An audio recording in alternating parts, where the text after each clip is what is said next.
I'm the Cadet Panangganan. I'm the Cadet Bilocura. I'm the Cadet Temitisa. I'm the Cadet Miscaliar. I'm the Cadet Sargento.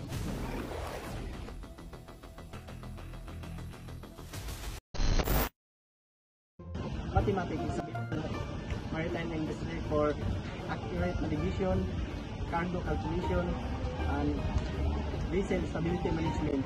So, the next is data management. Effective data management is essential in the maritime industry to handle the massive amounts of information generated daily, from ships tracking, cargo details to weather forecast and maintenance log.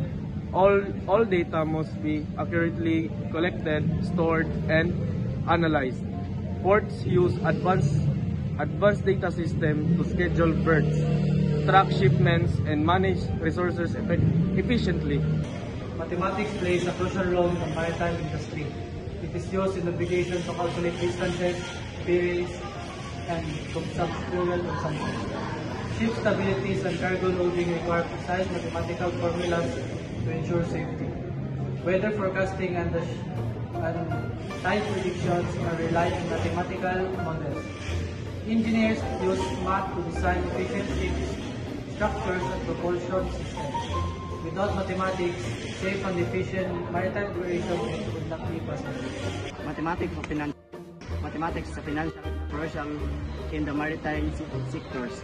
For managing cost and investment and risk, shipping companies use the financial formulas to budgeting operation, forecast, and revenue.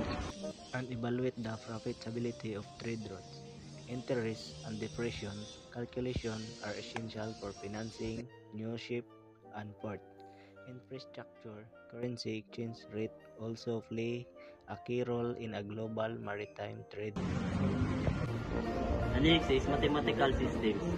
In the maritime industry, mathematical systems provide a structured foundation for solving complex operation problems, from navigation and route planning to cargo distribution and vessel stability. This system relies on sets of rules, assumptions, and operation to ensure consistent and accurate decisions making. Engineers use mathematical models to simulate ocean behavior and vessel responses under various conditions. The next is mathematics of graphs. Graph theory plays a critical role in maritime operation, especially in route optimization and port connectivity.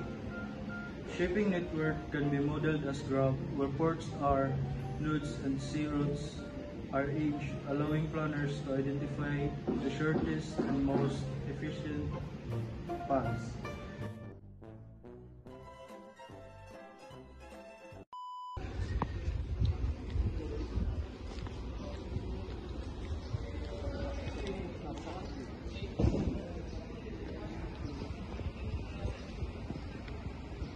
I'm Cadet Panangganan.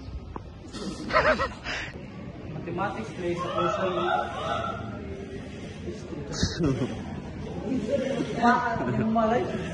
Propulsion system. Without mathematics, maritime operation would not be possible.